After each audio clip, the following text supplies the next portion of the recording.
में कितने सारे लोग हैं ना? क्या हम इन सब लोगों को जानते हैं?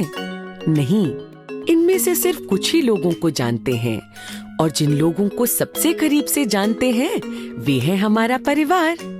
परिवार क्या होता है?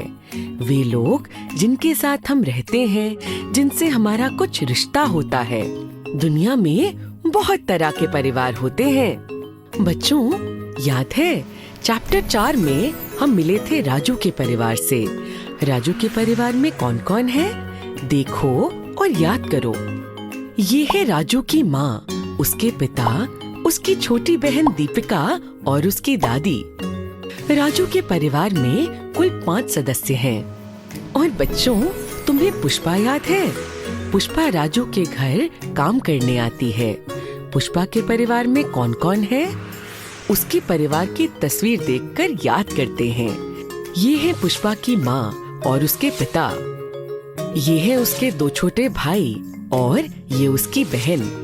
पुष्पा के घर में उसका चचेरा भाई भी रहता है। चचेरा भाई दिहाड़ी मजदूर है। पुष्पा के पिताजी धोबी हैं और माँ इस्त्री का काम करती है, जिसमें छोटा भाई भी हाथ बटाता है। घर के सभी छोटे बच्चे स्कूल जाते हैं। पुष्पा राजू के घर पर काम खत्म करके वापस जाने के लिए रिक्शा लेती है।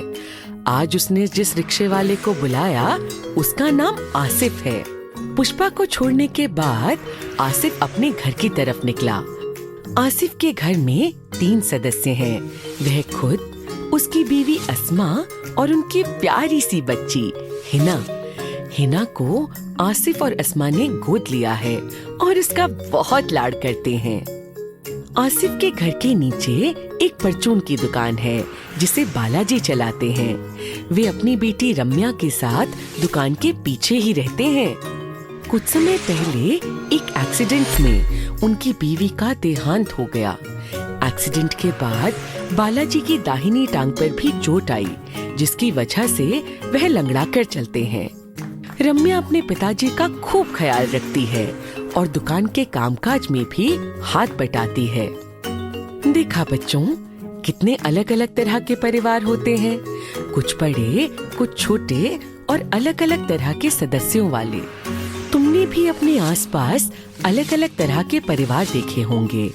अपने दोस्तों से बात करना और जानने की कोशिश करना कि उनके परिवार में कौन कौन है और वे सब परिवार में एक दूसरे की मदद कैसे करते हैं।